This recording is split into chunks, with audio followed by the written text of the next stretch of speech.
Okay, you are listening to the award-winning Philadelphia Hall Monitor here on WPPM 106.5 in Philadelphia, on Comcast Channel 66, and streaming live at phillycam.org. You can find us on Twitter at Hall Monitor WPPM, on our website www.hallmonitor.org, or on Facebook at PHM WPPM. Tonight on the program, we'll be joined by Lisa Haber, who will talk to us about her piece that appeared in the Hall Monitor newsletter earlier this week about Mayor Parker's cabinet, education cabinet, and Denise Clay Murray and I will discuss the inauguration in the program. And Denise is here. Denise, how are you? I'm good. How are you? Oh, I'm a little fine, dark. Thank you. we have a lot to talk about tonight, particularly about that inauguration and some things that happened afterwards, which I think is particularly interesting. So we'll talk about that in the second half of the show. Okay. I'd like to bring up our guest, Lisa Haber. Lisa, how are you tonight? Good. How are you? Thank you for having me, Denise and Larry, and Happy New Year. Well, same to you. And thank you for being on the show with us tonight and contributing to the Hall Monitor newsletter, which you'll be doing about once a month, I think is what we're shooting for. So we're very excited about that. We're very glad to have you with us.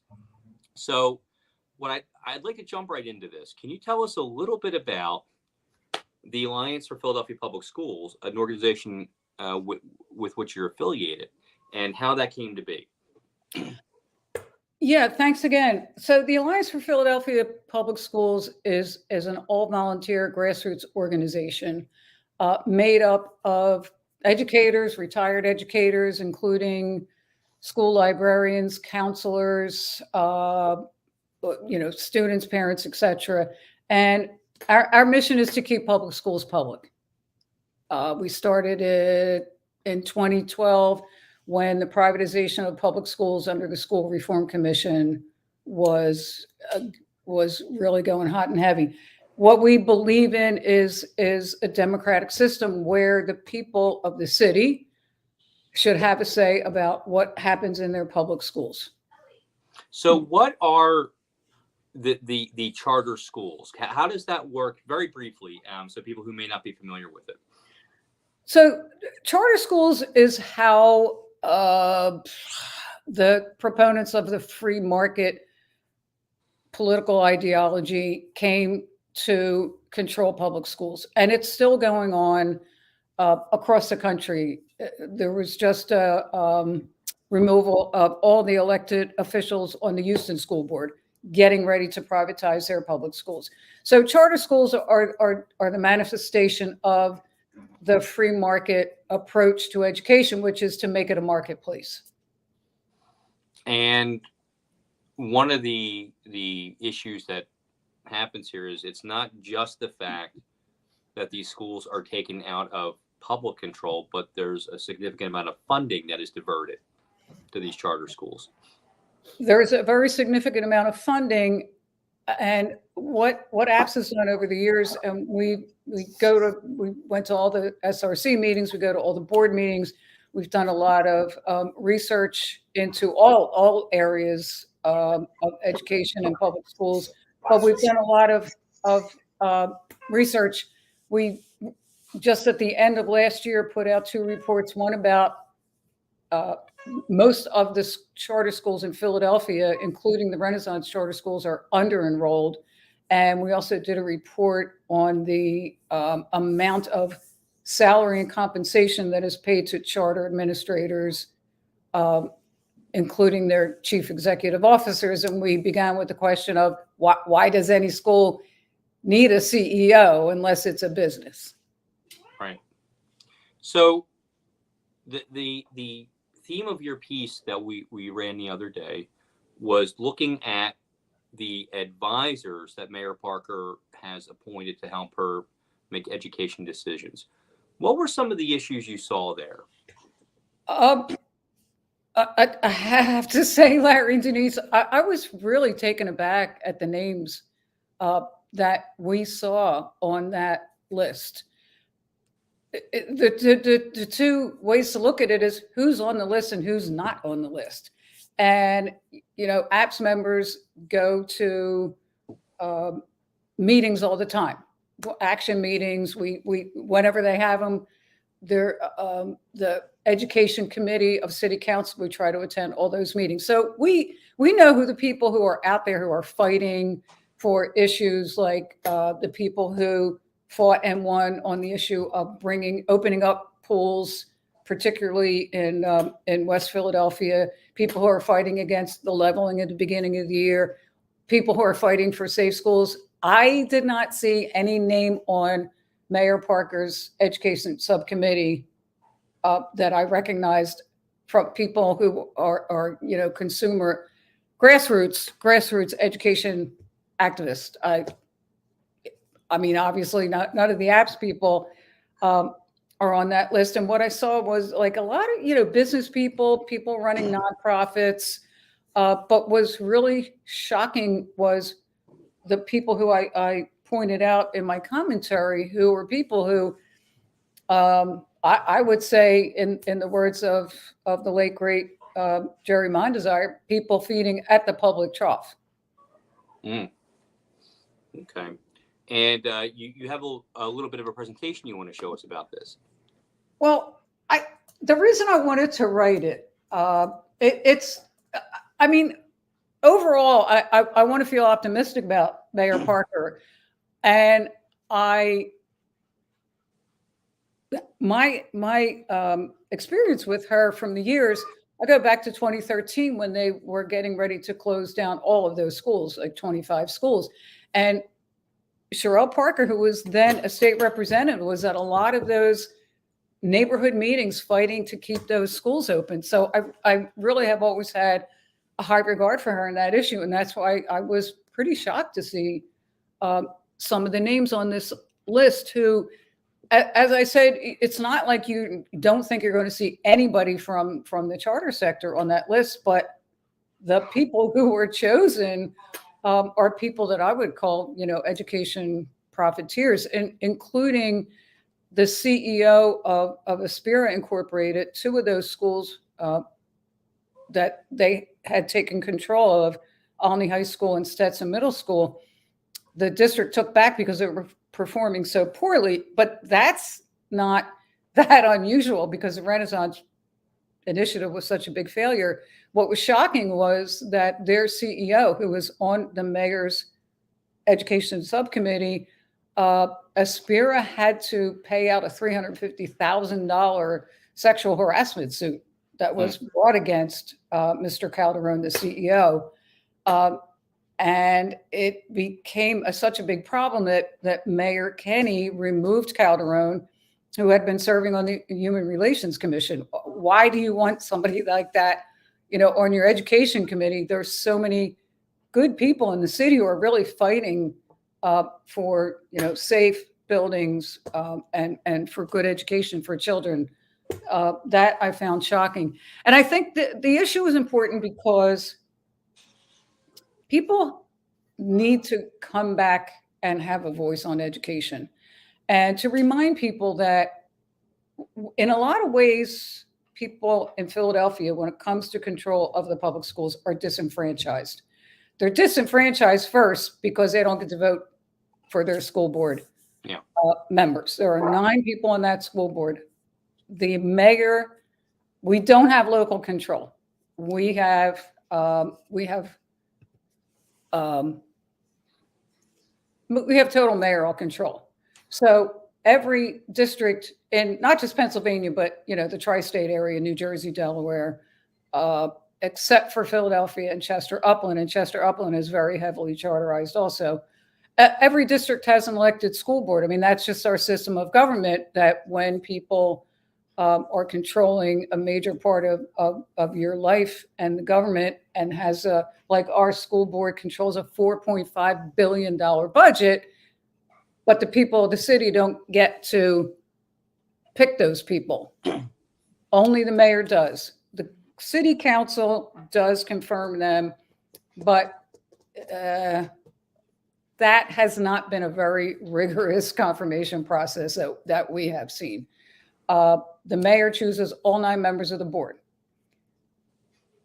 The other way that people have been disenfranchised is when the SRC was abolished during the Kennedy administration, the city charter provided that the mayor would choose, again, the mayor only chooses a nominating panel, and that nominating panel takes applications from people who want on board. That entire process was closed to the public. There was one opening meeting that people could testify at, that APS members did testify at, and one closing meeting that was open to the public, didn't take testimony. Everything in between was shut down. You couldn't know who was applying. You couldn't know who that nominating panel was considering, rejecting, bringing back for a second interview. Knew nothing. So we are going to see, is Mayor Parker going to do the same thing and shut everybody out of that nominating process? Now, we don't really know what the mayor is going to do. She could dismiss all the members of the board and bring on new ones. I don't think she's going to do that. It would be highly disruptive. But she could, within the first year, possibly replace everybody on the school board. She hasn't said anything about that. But right. Again, people are very concerned about schools, and they come out to talk about certain issues. We've not seen as many meetings of the education committee council that we would like to see. Maybe that will change under the new leadership. Board of Education meetings, unfortunately, the board has continued with its speaker suppression policies. So you may not even get on the list. And if you get on the list, you have 2 minutes. So it's very difficult to really organize around it. Not impossible, but it is difficult. So coming from so many angles, the people of the city who really deserve to have good public schools are not being heard by the governing body of the district, which is the school board, and is not really being heard by the executive branch and the legislative branch. We're hoping that will change. But we have to get organized. And when we go to these meetings, we see who gets organized. And I mentioned the people who from West Philly and Southwest Philly came to organize and talk to the board about reopening some of the pools. And they came every month, and they brought more people, and they testified, and they were able to get council member Jamie Gautier to support them and come. And this took many months, and they finally won. And I hold them up to people and say that, you can't just come one time and say, my school's being leveled, and that's not right. And then 11 months go by, and then next year there's leveling and people come back. Nothing's going to happen. So we really, really need an organized coalition of education activists if we're going to be heard, and that the voices of the people who are not educators don't drown out the people who really have a stake in the city's public schools. And, have we heard anything? Is there anything right now in terms of maybe anything that's been said council-wise from the mayor's office? Anything at all that gives you a clue as to what might be happening? I cannot think of anything right now. And looking back over the campaign, the primary campaign and the general election campaign, I was disappointed in the level of discourse around public schools. And I did write about this. I couldn't understand how Sherelle Parker's focus on year-round schools took off and got so much attention. Because as I said at the time, having gone to SRC meetings and board meetings for, 15 years, never do I remember anybody saying, we need to have year-round schools. It just seemed to take the focus of what the real issues are. Where's the real reform? We have fewer than 5 full-time school librarians in the city. And that's such a disservice to our children. It's really terrible.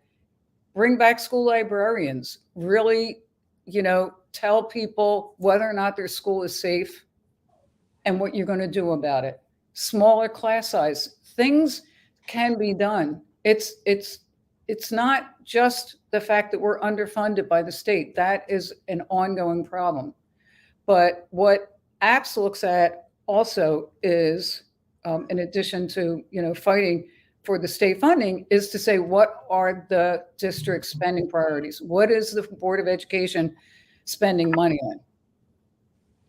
Yeah, and so we were at the inauguration yesterday, Denise and I, and one of the things you always hear, not just at inauguration, but really on the campaign trail, really anywhere, we have to look at schools. We have to make sure we're helping the children.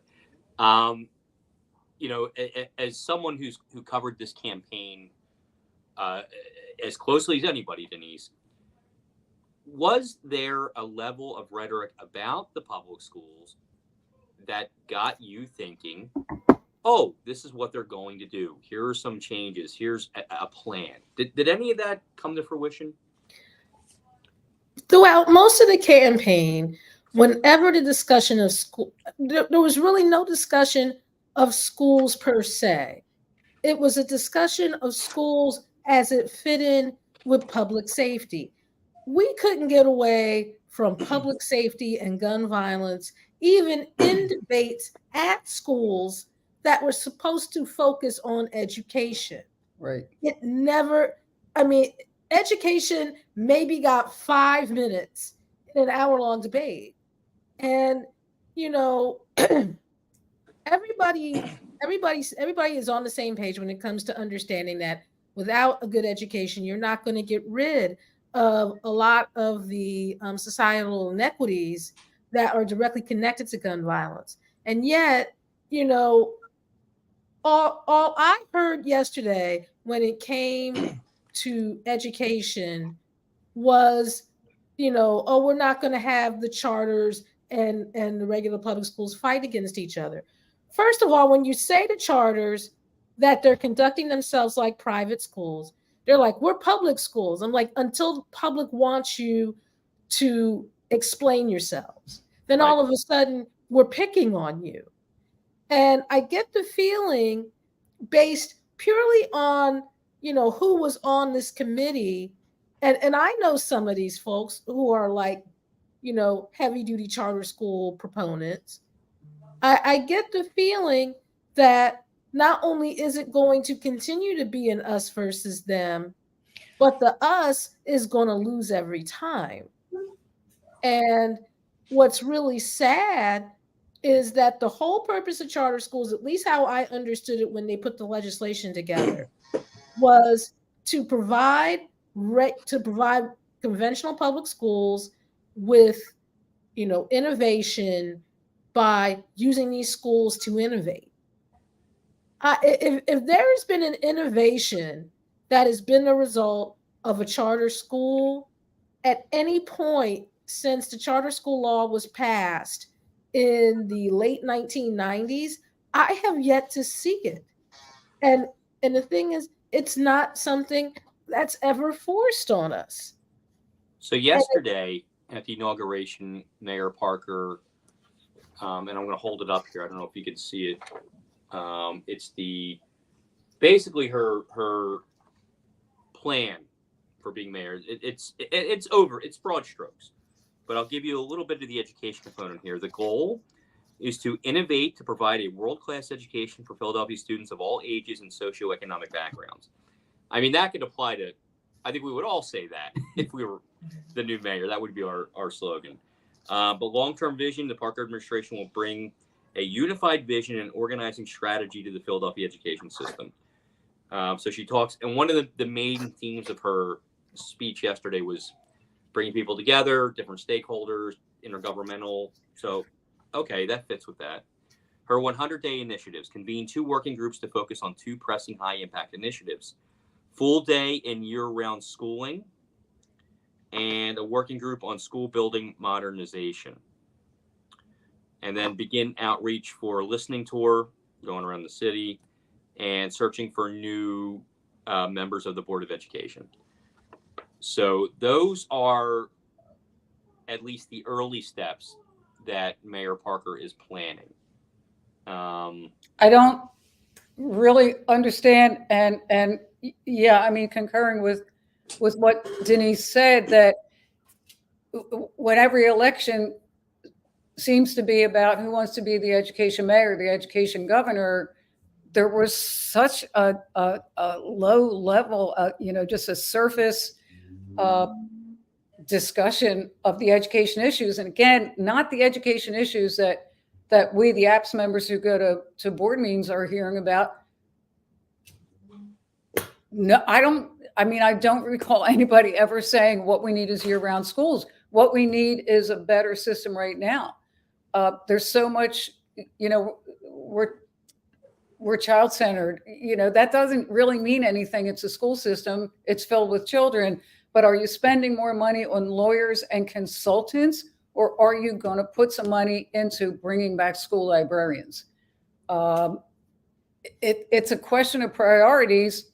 And then you have to say, well, whose priorities? Is it the priorities of the Corsiniti family that's, running charter schools and paying themselves exorbitant salaries for running charter schools? Or is it the priorities of the parents? Honestly, I looked over that whole list. I didn't see anybody who was just identified as parent of, public school person. I saw one teacher, Tamir Harper, and I saw one person who I recognized as a principal and then had that confirmed. But I was really shocked at, well, where are the voices of the people that I see at the board meetings and that I see at community meetings? They're just not, they're not there. Yeah. Yeah.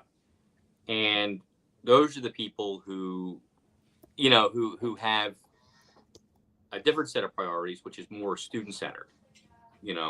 That's they're the stakeholders. They're going to the schools. They're teaching at the schools. They're sending their kids to the schools. And one of our reports, showed that more than half of the charter schools in the city are under-enrolled. That is really a pretty clear indication that people are not looking to charter schools as the answer. Because if they were, they'd be filled to the brim and they'd have to make some more charter schools.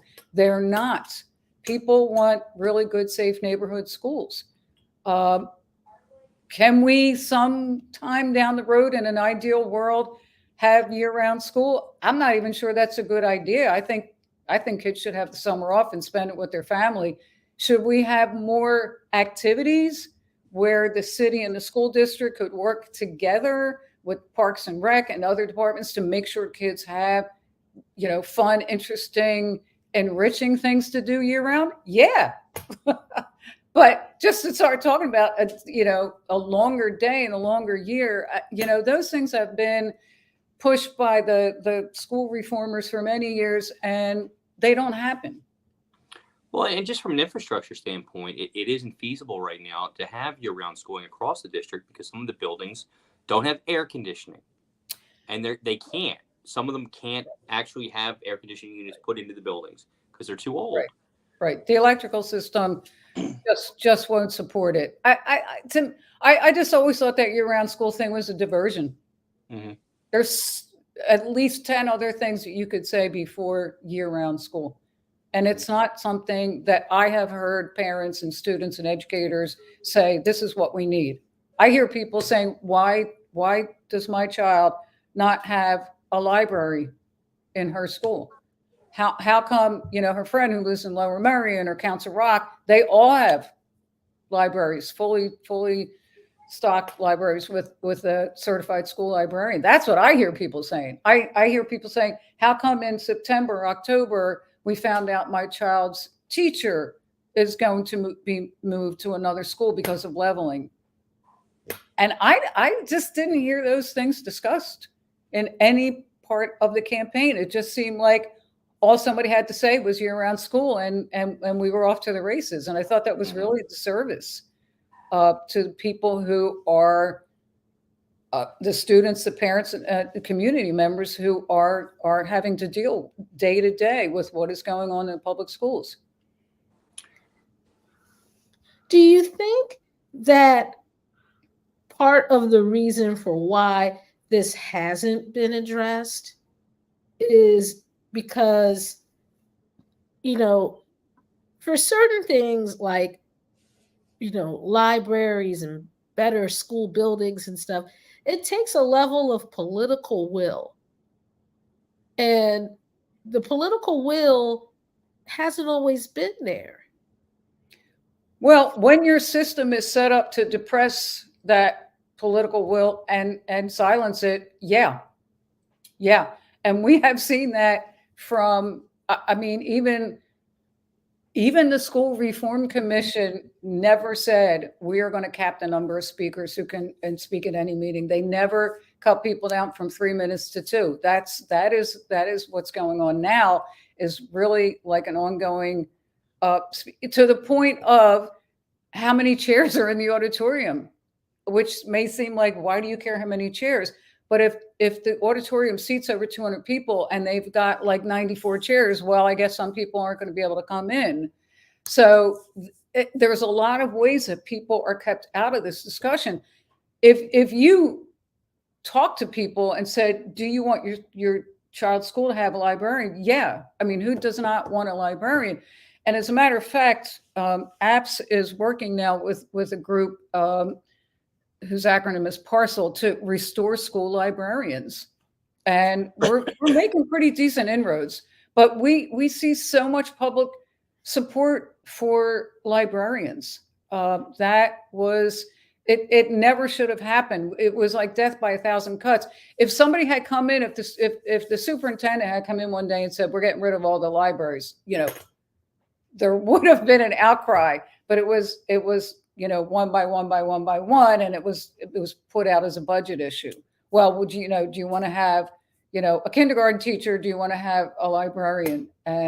But there is a lot of support for bringing back school librarians, and there is part of our coalition is working on that. So, Lisa, what are you going to be keeping an eye on over the next few months? I get what we want to see is who gets a seat at the table.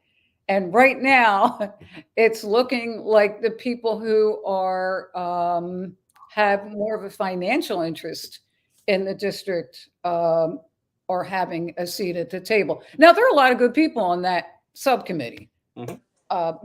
People from the Education Law Center, people from other nonprofits who really do care about education. But I'm sorry, I really do have a problem with Dawn Shabus, who is the wife of now City Council President Kenyatta Johnson, as the co-chair of our Education Committee. She's an education consultant. She's paid lobbyist. She lobbies for, charter organizations. I would. Larry? Yes. Okay, Lisa's frozen. Okay, there she is. Okay. Not on my end. Okay. So what are we going to look out for is who's going to be heard and who's going to have a seat at the table. We're going to see under the new council leadership, are there going to be more in-person meetings of the education committee? Went to that one that I know you attended, Denise, and that you wrote about. Why are they still Zoom? The lockdown's been over for a couple of years. City council needs to face its constituents and bring them in and actually hear them. And that's what we're going to be looking for. Who is going to be hearing from the community about the community's public schools? And of course, we're going to look to see if the mayor is going to start replacing people on the board. And if she does, is the community and the public who have a legal right to be there, are they going to be there and be part of that process? And where can people learn more about APPS? They go to our website. We're the Alliance for Philadelphia Public Schools. We're on Twitter. We're on Facebook. We're on Instagram. We have our website, and you can always find us at every single school board meeting. Yes, you can. Lisa Haver, thank you so much for joining us. Yes, Thank you, Larry. Thank you, Denise. Happy New Year. Same to you.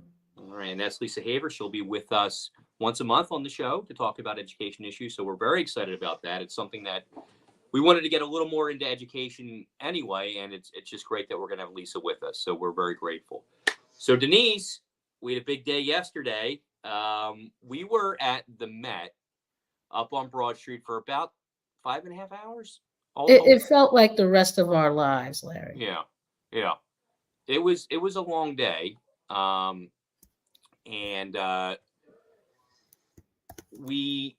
I was going through my notes, and what I realized is, and you and I were talking earlier today, Council President Johnson didn't make his speech until 44 minutes into the inauguration. And Mayor Parker didn't make her speech until 2 hours into the inauguration. It was a long event, but a good event, I think. There were great musical performances. Yes, there were lots and lots and lots of choirs. Yes, and all of them were spectacular, every single one of them.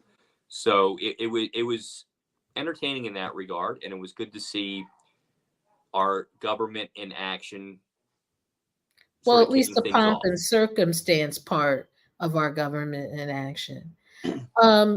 It was an interesting event for a few reasons. It was interesting in that, you had the council, and council reorganized. Councilman Johnson became the new council president by a unanimous vote, which I was actually pretty surprised by, because there were several people that were on council that were running for that office, and I thought at least one of them would be a nay vote, but they were not.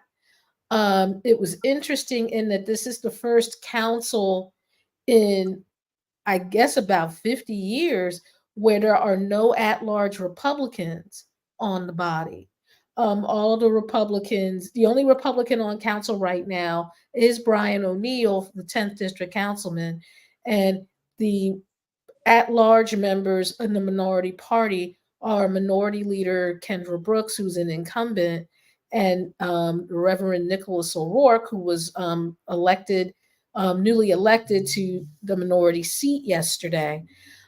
So that made things interesting. But I also think what made things interesting was that Council President Johnson decided that he was not going to avoid the elephant in the room when it came to him being council president. As if you're a longtime Hall Monitor viewer, you know that Council President Johnson was on trial on corruption charges, and he went through trial twice. The first time it was declared a mistrial because the jury couldn't come to a decision, and the second time the jury acquitted him and his wife Dawn Chavou, who just happens to be on that education committee that Lisa was talking about and is a charter school activist, and members of, ironically enough, the Universal Charter School Committee. They were acquitted on bribery charges.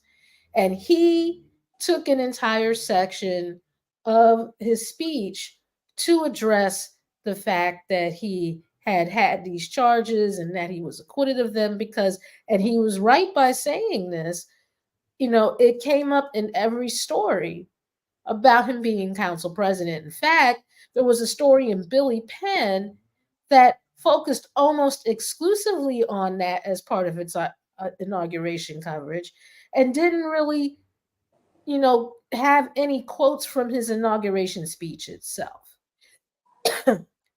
But it was good that he addressed that issue. It's good that he kind of said, I'm not going to let the elephant, there's an elephant in the room, and I'm just going to tell people, I understand what the elephant is. And it's going to be interesting to see if that stops this issue from coming up for him. I think it might, but I'm not so sure. Well, and I agree with you. It was, I think, imperative for him to mention that and to acknowledge it. And I think he did it well. Mm-hmm. I think he handled it very well. I thought he handled the entire event very well. And I was very glad that he outlined 5 major areas of concern for him. Those being gun violence, poverty, housing insecurity, public education, and a better environment for business. And I think, again, and it's the same kind of thing we said when we were talking about Mayor Parker with Lisa. If you were on that stage, anybody would probably say those things, right? Mm-hmm. But it's good that we're talking about, we knew gun violence was going to be, specifically for President Johnson, is something that he's going to talk about. Mm-hmm. It was very good to hear about poverty and housing insecurity, because those are 2 things we've been talking about here for a long time. And I don't think it would surprise anybody for us to say those 2 things, we tend to believe, factor into the gun violence, right? Well, there's studies of all kinds that show that systemic inequality directly correlates to gun violence. And while we're talking about education, and we're talking about it's not being talked about in terms of education, one of the few direct correlations in educational research. And I was just talking to somebody about this, at the end, at one of the city hall parties that they had after the inauguration, and we'll get into those in a minute. That one of the few direct correlations in education research is the correlation between the number of prison beds you're going to need and the number of Black kids aged 8 that are failing in school. And, while I understand that, Mayor Parker believes that having the schools open until 6 o'clock will help alleviate some of that, unless you address the part where you have the Black 8-year-old boys that are failing, you're never going to get rid of the part where they're incarcerated. And I'm hoping, and the fact that we only have 5 active librarians in the entire school district is not going to get that done. It's astounding. That's not going to get that done. We have to address the librarian issue. We have to address the stuff that is directly connected to what the kids need in school, because you can have all of these great ideas, but if the kids are still not feeling safe getting to school, if the kids are still not learning what they need to learn, if they don't even have access to the library, that's a problem. Yeah. And just speaking about the public education side of it, what we're really talking about is money when we're trying to figure out how we do these things. Now, one of the components of Mayor Parker's agenda is school buildings. And we've been talking about this for a while, and it's sort of become a little bit of a focus lately, because we saw Councilmember Thomas had a hearing last term about, are we going to split the infrastructure away from the district itself and have a different organization run that, and maybe a board or something else. And they were looking at different models for that. Well, that's all fine and good. Maybe that makes sense, maybe it doesn't. I don't know. We'll have to hear more about it. But it doesn't change the fact that you are looking at over a $7 billion deficit for school buildings, just buildings, in the city of Philadelphia. And $7 billion, if that sounds like a lot of money, that's because it is. Well, it's double the school district's budget every year. And when you're talking about that in connection with the poorest big city in America, we'd have to have one hell of a bake sale to get that money together.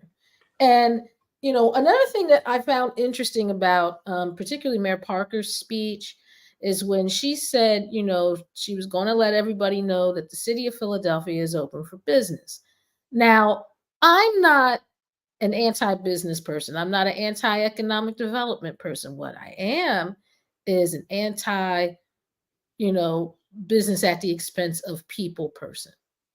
Right. And every time I have ever heard the city of Philadelphia or like when every time I've heard a mayor or a council person declare that the city of Philadelphia is open for business, I have seen poor people pushed out of their neighborhoods. Yes. I have seen kids trying to figure out where they fit in circumstances where they don't necessarily. I Every time I've heard, the city of Philadelphia is open for business, it's not necessarily been open for business to the people who already live here. And my hope is that while Mayor Parker is saying the city's open for business and that people are going to, that she's going to take educational requirements off the table for some folks to work in not in city council, and city government and different things.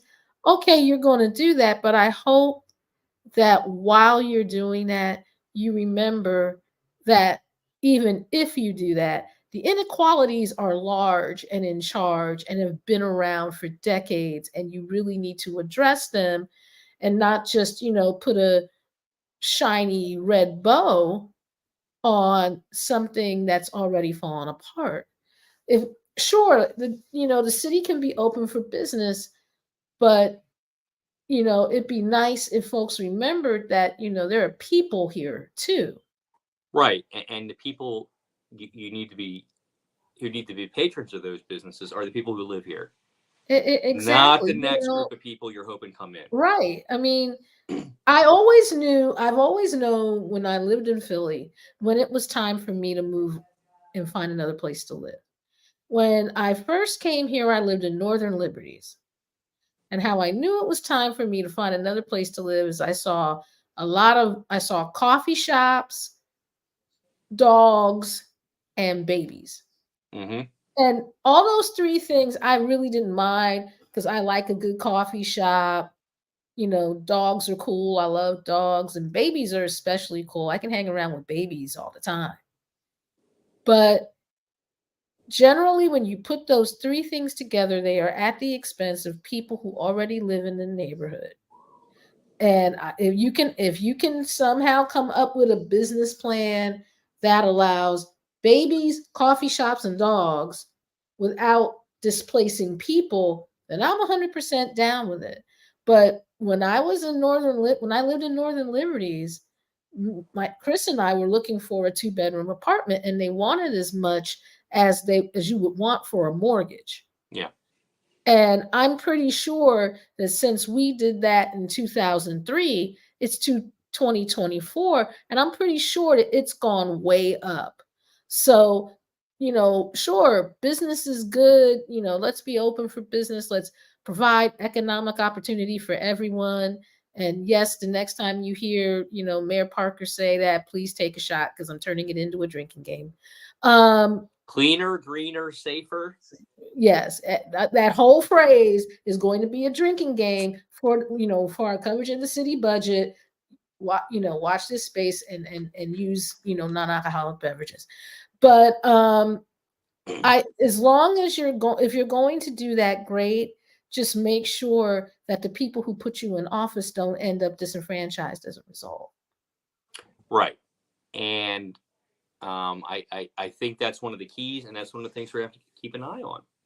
Mm-hmm. Because a lot of the people who supported Mayor Parker, who are in her atmosphere and her advisors, Mm-hmm. are people who have interest in development and building. Mm-hmm. So it remains to be seen how much influence they will have, but it's safe to say that those are the people who she has surrounded herself with. Mm-hmm. You brought up. Oh, go ahead, Denise, please. No, go ahead. Go ahead. I was just going to say you brought up an interesting point, and this is something I think is very. I support this. The idea of looking at now. There's no question that we have a problem in this city attracting and keeping city employees. Mm-hmm.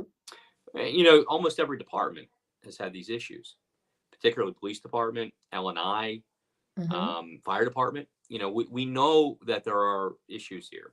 And Mm-hmm. one of the things that I think is good is looking at the requirements Right.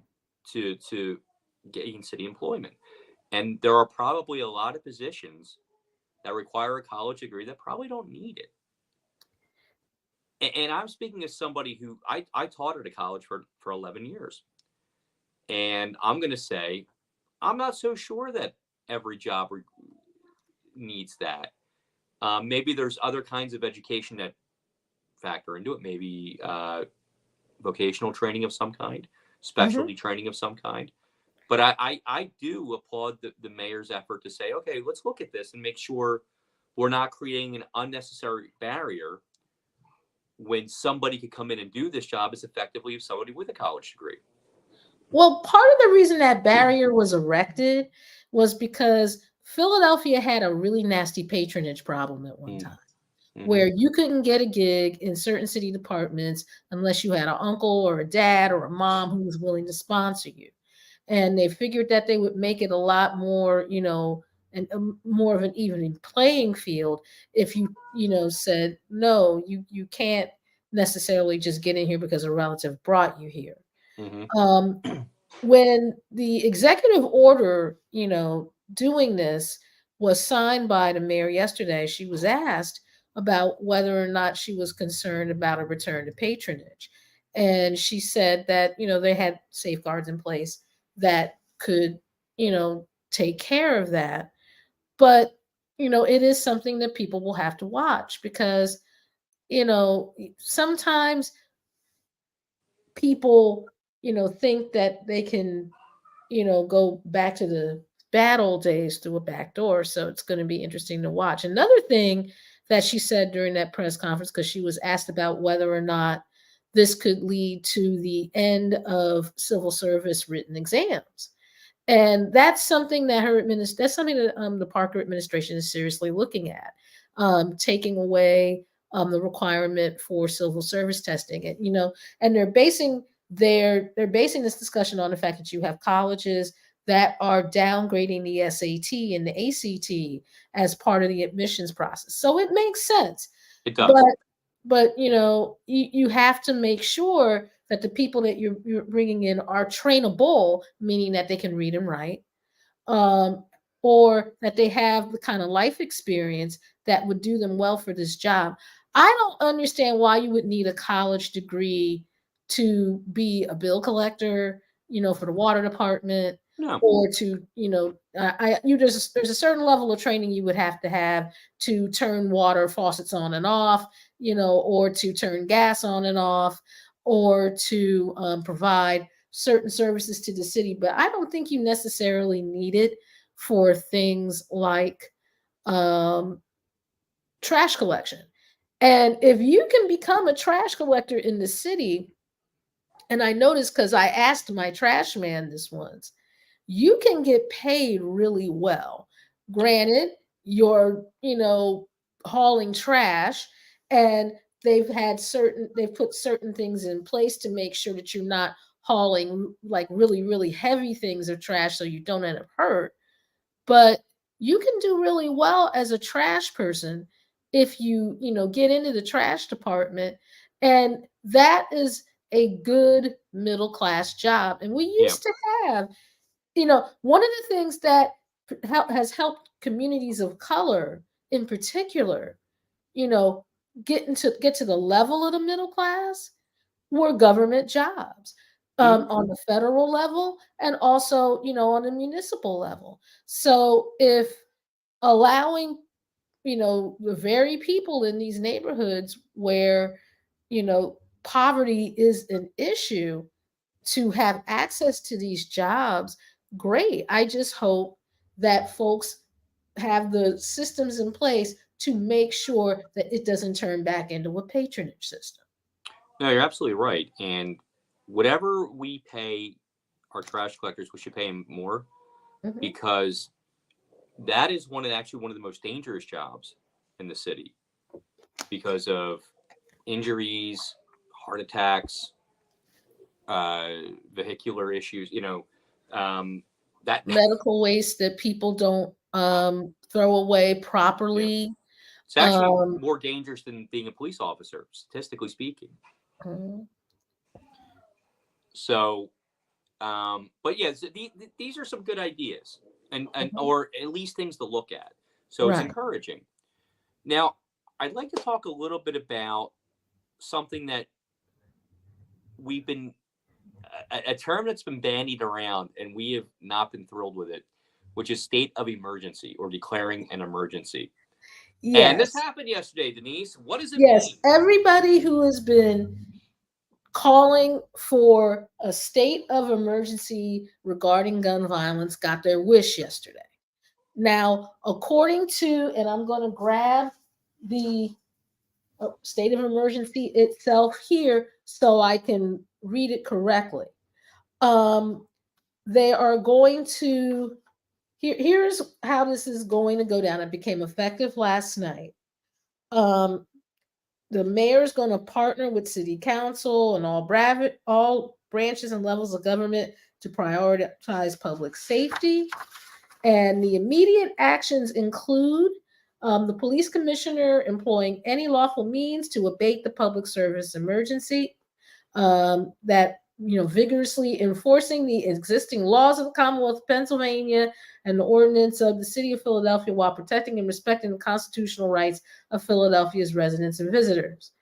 And in consultation with the managing director, the police commissioner, the director of finance, and the public safety director have been charged with developing a comprehensive plan within 100 days for increasing the number of police officers conducting patrol operations throughout Philadelphia, like maximizing the deployment of the police force, increasing the number of officers, and engaging in community policing.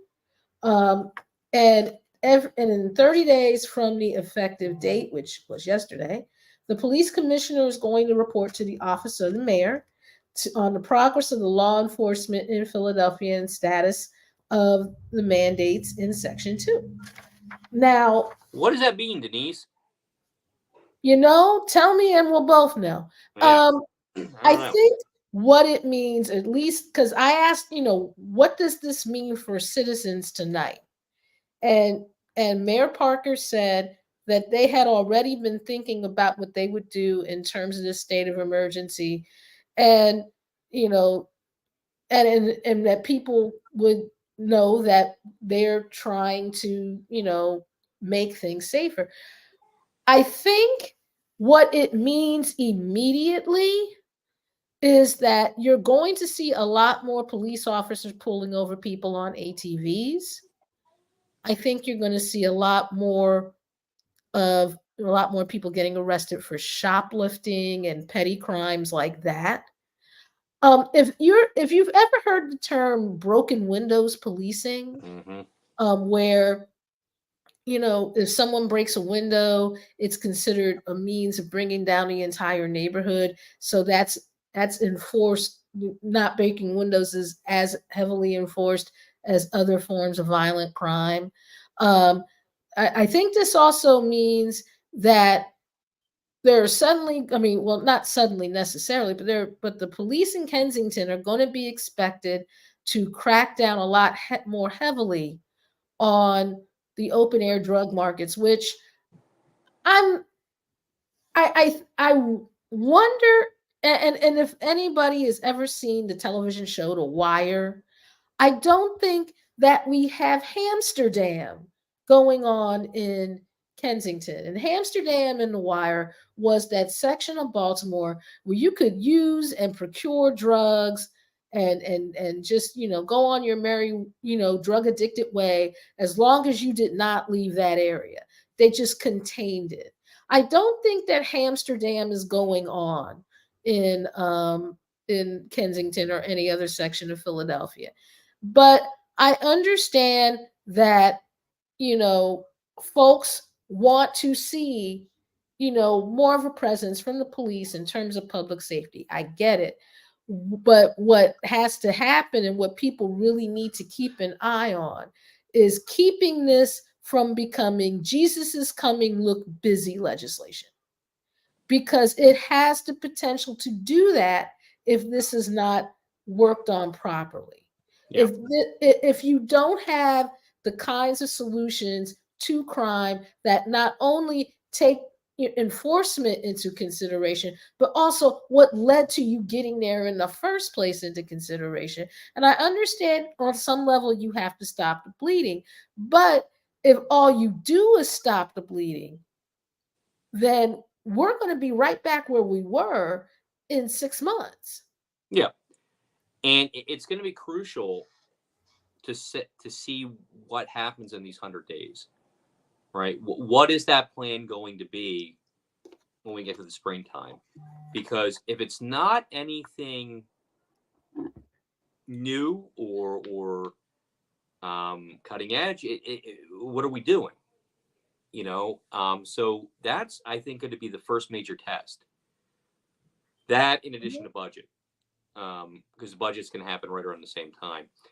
And that's going to be interesting because it goes back to political will, and it's also going to be the first test of Sherelle Parker and the new council, because the council she left and the council that is now in place are two different entities. Amazing how much change has occurred. Right. They are two different entities. And not everyone is going to agree with, the heavy emphasis on law and order. And it's going to be interesting to see how both she and Council President Johnson navigate this, because Darrell Clark made this stuff look incredibly easy. He made it look really easy. No matter what mayor he was dealing with, be it Michael Nutter or Jim Kenney, he made it look effortless.